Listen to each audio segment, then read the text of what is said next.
你身边有没有这样一种人，他们的家永远像是刚刚打扫完的样子，不是为客人临时突击的，也不是周末大扫除的成果。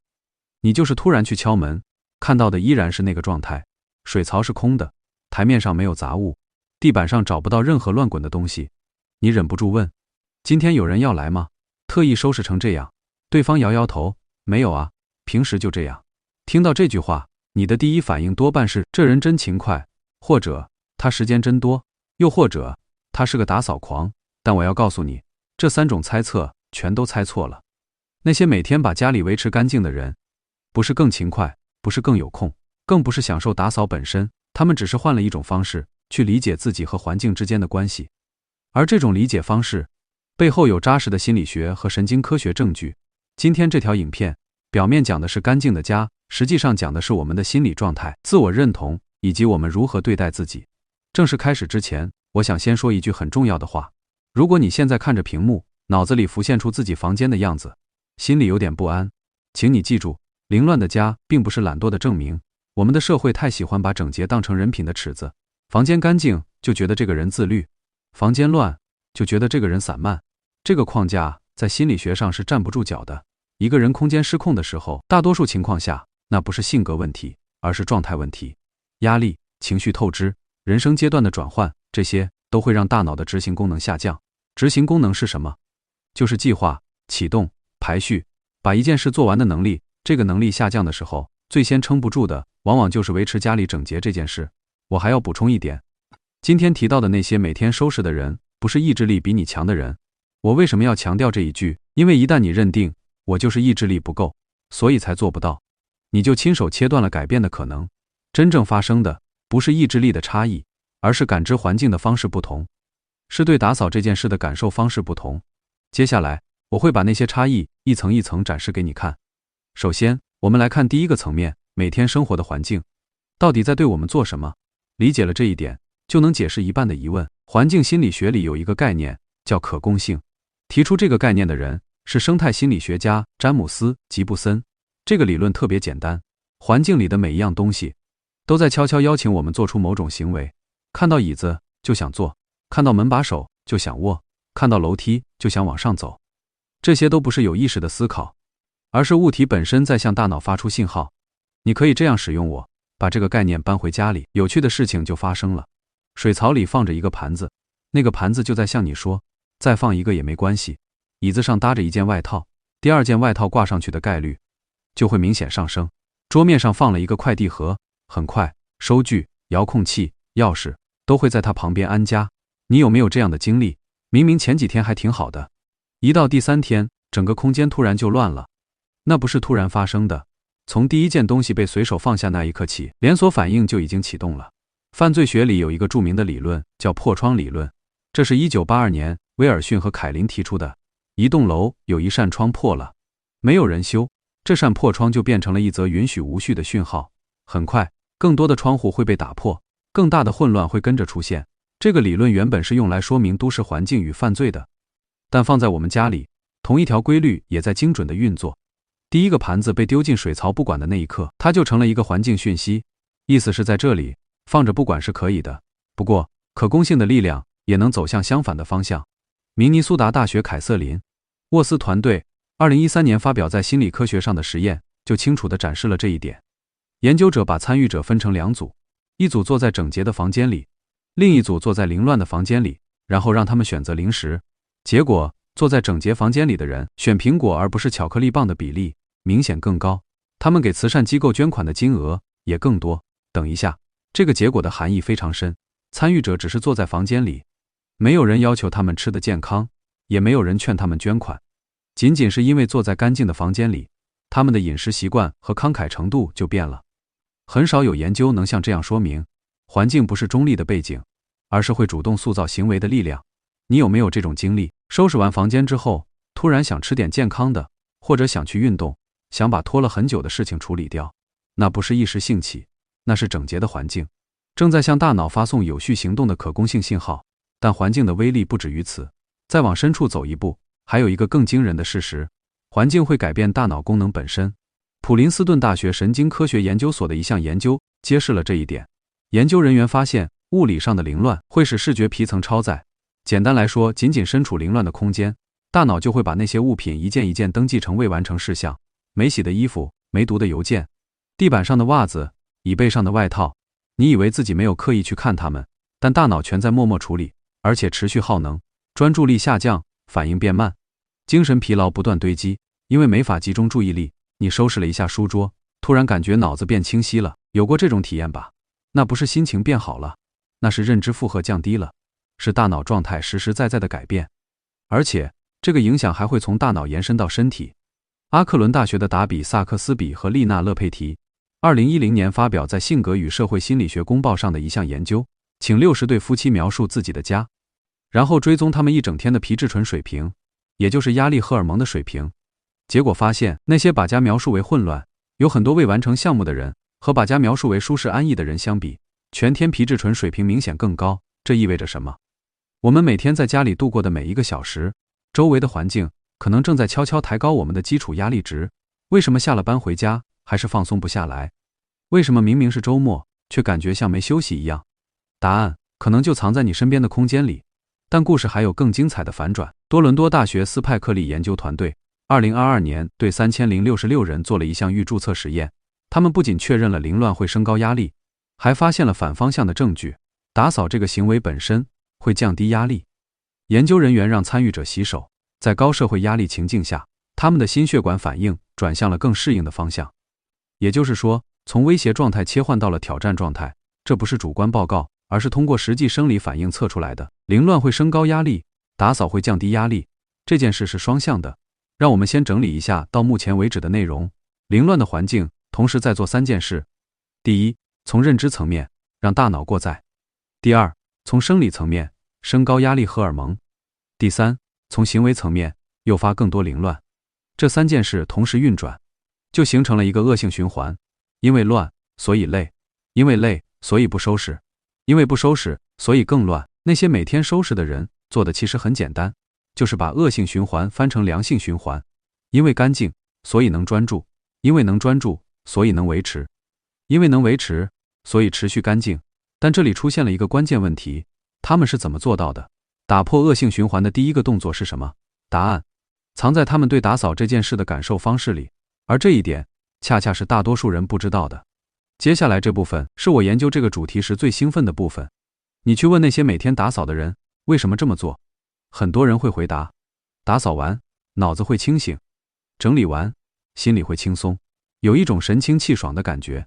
大多数人把这句话当成一种心情，听过就算了，但这根本不是心情问题，这是大脑和身体里真实发生的神经学事件，而且它的根源深得惊人。2022年，多伦多大学斯派克利团队发表在社会心理学与人格科学上的论文，在讨论打扫的压力减轻效果时，选了一个非常特别的起点：动物行为学。动物行为学里有一个概念叫自我梳理，就是动物清洁自己身体的行为。这个行为有一个奇特之处，几乎所有动物物种都有，昆虫、鱼类、鸟类、哺乳动物全都有。而且它不只是为了保持清洁。几十年的观察结果显示，自我梳理在受到压力时会更频繁地出现。给老鼠播放压力性噪音，老鼠梳理毛发的时间和次数明显上升；给老鼠注射皮质酮，也就是压力反应中分泌的荷尔蒙，也会得到同样的结果。为什么？因为自我梳理是演化历史上深深刻进基因的生存本能，不需要学习，自然而然就会发生。而它的核心功能之一就是平复过度激活的状态，让被压力点燃的神经系统重新安静下来。现在把这个逻辑放到人身上，你有没有在压力大或者情绪崩溃的时候，突然想打扫，明明很烦躁，却不知不觉在洗碗；明明很焦虑，却突然开始整理衣柜；明明很生气，却用力地擦地板？那可能不是巧合，那是经历了数亿年演化的压力应对机制正在运作。打扫这个行为有节奏，有重复性动作，有身体的参与，还有看得到的结果。这些都在告诉神经系统，一切在掌握之中，没事的。那些每天打扫的人，很多是无意中发现了这一点，他们通过亲身体验知道，打扫完心情会变好，于是自然就一次一次重复。那不是意志力，那是大脑学会了奖励自己。再往深走一层，心理学里有一个概念叫麦克白效应，这是2006年钟子乐和凯瑟琳·莉莲奎斯特发表在科学杂志上的研究。名字取自莎士比亚的麦克白。麦克白夫人因为罪恶感不断强迫性的洗手。实验是这样的，研究者先让参与者回忆自己做过的不道德行为，然后让一组人用消毒湿巾擦手，另一组什么都不做。结果非常惊人，擦了手的那一组，罪恶感明显减轻了。一个物理性的擦拭动作真的降低了心理上的罪恶感。这项研究之后，后续研究接连出现。2010年，里和施瓦茨发现了更精彩的现象。在2个吸引力相近的选项中做出选择之后，人们会产生认知失调，就是那种我选对了吗的不安感。结果，这种不安感在洗手之后消失了。这些研究指向同一个结论：大脑无法区分物理上的变干净和心理上的被净化。物理清洁正在充当心理清洁。把这个原理套回每天的家务里，一切都变得很有意思。擦台面、扫地、洗碗，这些行为在清洁物理表面的同时，对大脑来说也是在洗掉一天的压力和情绪残留。恢复外部秩序的过程和恢复内心秩序的过程紧紧相连。那些每天收拾的人说整理完会神清气爽，那不是比喻，他们的大脑确实把物理清洁处理成了心理重置。现在还有最后一点要说，打扫的效果不只来自结果，也就是变干净的空间，也来自行为本身的过程。2015年，佛罗里达州立大学做了一个有趣的实验，研究者让参与者洗碗，但其中一组人得到引导，要他们在洗碗时有意识地注意洗碗精的香味、水的温度、盘子的质感。另一组人没有任何引导，就平常的洗。结果，专注感官洗碗的那一组，紧张感降低了 27%， 精神上的灵感提升了 25%， 而机械洗碗的那一组没有任何变化。这意味着什么？很重要，打扫的心理效果不只是由结果带来的，也是由过程带来的。水流过手背的触感，看到表面变干净的视觉反馈，重复性动作带出的节奏，这个过程本身就是一种冥想。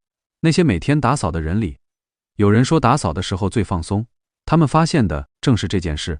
打扫不只是家务，它是透过重复动作和感官专注，让大脑安静下来，让自己停留在当下的时间。不是为了做完而做，而是从做的过程里就已经拿到了回报。到这里，我们再整理一遍。那些每天收拾家的人正在无意中体验3件事：第一，演化内置的压力消解机制被启动了；第二，透过物理清洁，心理也在被净化；第三，重复行为带来了冥想般的专注效果。3件事叠在一起，打扫就不再是家务了，它成了一种自我疗愈。他们不是因为懂这些理论才去做，他们是在一次次实践中让身体先学会了，让大脑记住了，打扫之后人会变好。但这里还留着一个重要的问题，很多人隐约知道打扫有好处，也凭经验知道收拾完心情会好。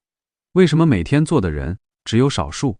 为什么大多数人知道却不去做，非要等到撑不住了才一口气收拾完？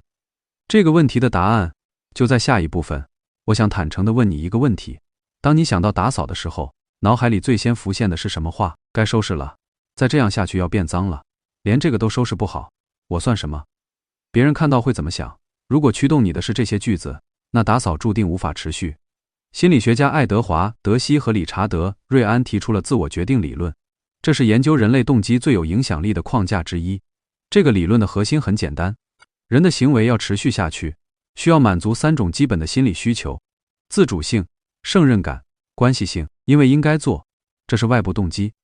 外部动机驱动的行为，外部压力一消失，行为就跟着消失。周一你下定决心，这周要每天收拾。周三加班回家，那个决心就蒸发了。为什么？因为驱动你的是不得不做的压迫感，而疲惫赢过了压迫感。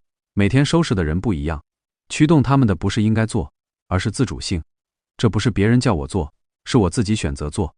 对每天收拾的人来说，打扫不是外部强加的义务，而是对自己空间的主权行使。我选择把这个空间维持成这样。这句话和该收拾了有本质的不同。选择以自己为中心，义务以外部标准为中心。然后是胜任感。打扫是少数能产生即时可见结果的行为。擦之前的台面，擦之后的台面，整理前的房间，整理后的房间，差异立刻看得见。那个看得见的差异在给大脑持续累积一种信号，叫我可以。你可能在公司努力好几个月都看不到结果，但水槽里的盘子10分钟内就能被解决。然后是关系性。这里说的关系性不是和别人，而是和自己。照料这个空间就是照料住在这个空间里的自己。每天收拾的人，不管是有意还是无意，都在轻声告诉自己，我值得住在这样的环境里。当这3种需求被满足，打扫就从义务变成了选择，从劳动变成了自我照料。这里还要进入一层关于身份的故事。去问那些每天打扫的人，大多数人不会回答，因为我喜欢打扫。说实话，每天擦地洗碗，纯享受的人能有多少？他们这样做的原因不是乐趣，而是他们在某个时刻形成了一个自我概念。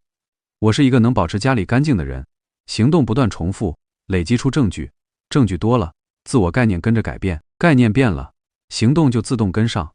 人会按照自己相信的那套自我形象去行动。如果一个人认定自己就是邋遢的，东西堆起来，他也只会想，反正我本来就这样。反过来，如果一个人认定自己是保持干净的人，那么水槽里出现一个盘子，就会和这个自我概念产生冲突。冲突带来的不适感会让他顺手把盘子洗掉。这不是意志力，这是自我一致性的力量。有一点很关键，自我认同不是天生的，而是靠行动的证据一点一点盖起来的。每次饭后擦桌子，每次早上铺床，都是在给我是照料自己空间的人这个身份投票。投的够多，大脑就不得不重新认识你。欧洲社会心理学期刊上的一项研究指出，一个新行为平均需要大约66天才能变成自动化，差不多2个月，有意识的做2个月，它就会像刷牙一样自然而然的发生。所以目标不是每天逼自己打扫，而是重复足够长的时间，让自己变成一个不再需要强迫的人，从因为应该做才做，变成不用想就去做。那些每天收拾的人不是天生如此，他们只是走完了这个过程。听到这里，你大概在想，好，我都理解了，但到底怎么开始？接下来我给你3个方法。这3个方法不是我随便拍的，而是直接从前面那些研究和理论里推导出来的。第一个方法，抓住第一个盘子。还记得破窗理论吗？所有无序都从第一次放任开始。一个盘子放进水槽，第2个跟着来，第3个也来，不知不觉堆成一座塔。看到那座塔，大脑判断工作量太大了，于是干脆回避，连开始都做不到。破解方法很简单，不让塔堆起来。做完饭立刻擦台面，吃完饭立刻洗盘子，东西用完立刻放回原处。不要试图去打扫整体，而是去捕捉第一个无序诞生的瞬间，不给凌乱蔓延的机会。这样一来，你做的就不再是打扫，而是维持。维持需要的能量跟打扫需要的能量完全不是一个量级。第2个方法，专注于感官。还记得佛罗里达州立大学的洗碗实验吗？同样是在洗碗，专注感官的人紧张感消失了，机械洗碗的人什么变化都没有。所以洗碗的时候去感受一下水的温度，看泡沫怎么划过盘子。擦台面的时候留意表面从脏到干净的变化。放一首喜欢的音乐也行。核心是把打扫从必须赶紧结束的事变成停留在当下这段瞬间的时间，把它变成仪式而不是惩罚。当大脑开始从行为本身获得奖励，你行动的持续力就会完全不同。第3个方法，改变内心的语言。这可能是最重要的一条。自我决定理论告诉我们，同样的行为，用什么样的语言去框定它，动机的质量完全不同。因为该收拾了，这是外部义务，压力一消失，行为就消失。换成这句话试试，住在这个空间里的我，值得拥有这样的环境。这是内部选择，是一个真正尊重自己的人才会做的选择。就是这么一句话的差别，它可能就是应该做却做不到的人和自然而然就做到了的人之间的那条分界线。今天我们谈到了环境会改变大脑、身体、行为，谈到了干净的空间会引导更好的选择，谈到了打扫这个行为本身是跨越数亿年的压力消解机制，光是专注在过程里，心就能静下来。但这一切的出发点最终都落在一个选择上，选择照料我居住的这个空间，而那个选择同时也是在选择照料住在那个空间里的自己。想象一下这个画面，你结束漫长的一天，推开家门，这一天很累，世界也谈不上温柔，但推开门，整洁的空间在迎接你，干净的台面，空着的水槽，放得整整齐齐的靠枕。那个空间什么话都没说，但你懂它的意思，这里是你照料好的地方，你可以在这里安心休息。想一想，那种感觉不坏吧？那些每天收拾家的人，不是有洁癖，不是强迫症，更不是每天花几个小时扑在清洁上，他们只是理解了一件事，环境会影响自己的心情、能量、专注力以及对自己的感知，然后他们做出了选择，去照料那个环境。所以我给你一个邀请，接下来的7天只选一个空间，厨房、客厅、卧室都可以，选你待得最久的地方，或者你最在意的地方，由你决定。然后把那一个空间每天维持干净，坚持7天。7天之后，请你确认一下，早上走进那个空间时，你感受到的和以前一样吗？你的能量有一点点不同吗？你的专注力是不是更容易集中了？还有最重要的，你对自己的感觉有没有发生哪怕一点点变化？也许你会发现，整理那个空间的10分钟，成了一天中最安静、最像自己的时间。今天的内容就到这里，如果对你有帮助，欢迎点赞收藏，我们下一支影片见。